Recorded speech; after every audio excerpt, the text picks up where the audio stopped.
5 cara melakukan sesuatu yang tidak kita sukai. Cara pertama, cari punca. Cari punca mengapa kita tidak suka melakukan perkara atau pekerjaan tersebut. Adakah kerana orang-orang di sekeliling kita yang memberi tekanan sehingga timbul rasa tidak suka pada pekerjaan tersebut?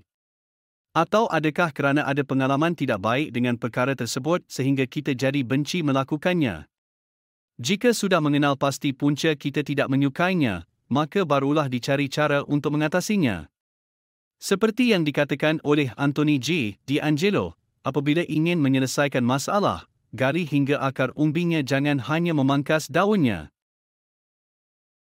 Cara kedua, jangan layan perasaan tidak suka.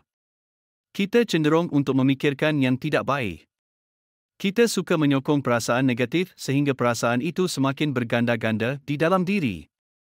Kita memperkatakan ketidakpuasan sukaan itu setiap hari sehingga apa yang kita nampak hanya keburukannya sahaja.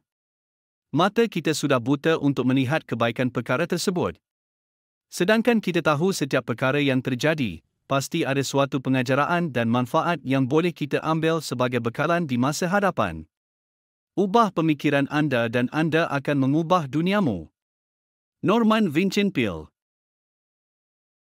Cara ketiga, jangan bertangguh. Siapkan segera kerja atau perkara yang anda tidak sukai.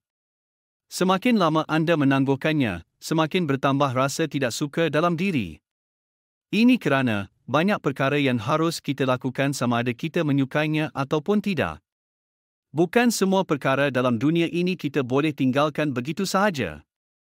Kadang-kadang perkara yang tidak kita sukai itu perlu dihadapi dan dilakukan setiap hari untuk meneruskan kehidupan. Sebagai contoh, memandu, mandi dan bersosial. Seperti yang dikatakan oleh Eliot Spitzer, penangguhan adalah musuh kemajuan. Menangguh kerja tidak akan membuatkan kita lebih menyukai kerja atau perkara tersebut. Cara keempat adalah belajar dan bertumbuh. Kekuatan dan perkembangan berlaku selepas kita berterusan melalui waktu yang sukar. Kata Napoleon Hill, tidak menyukai namun harus melakukan adalah suatu kesukaran yang luar biasa. Siapakah orang yang suka menghadapi kesusahan dan penderitaan dalam hidupnya? Pasti tidak ada.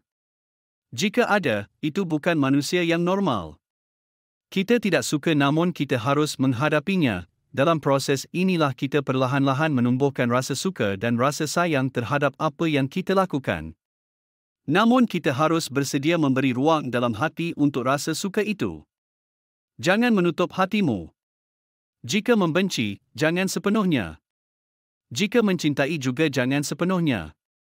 Tinggalkan sedikit ruang untuk bertumbuh dan berkembang. Cara kelima, bayangkan keputusan akhir yang baik. Harapan adalah suatu motivasi yang ampuh.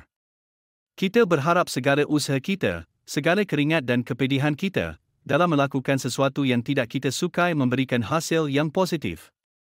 Dapat memberikan manfaat dan kebaikan untuk diri kita. Ubah fokus. Jangan terlalu fokus pada masalah sehingga lupa mengapa kita melakukan perkara tersebut pada mulanya.